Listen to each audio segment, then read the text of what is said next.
I don't see an enormous difference between a society in which you have to sell yourself to someone and a society in which you rent yourself to someone.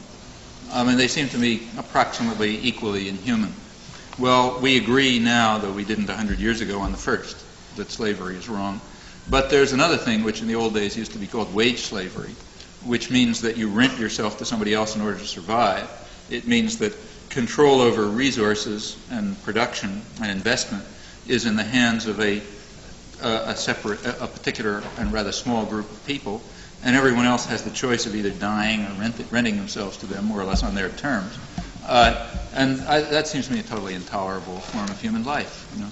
I mean, there's no reason to accept that any more than there was a reason to accept slavery or feudalism or whatever.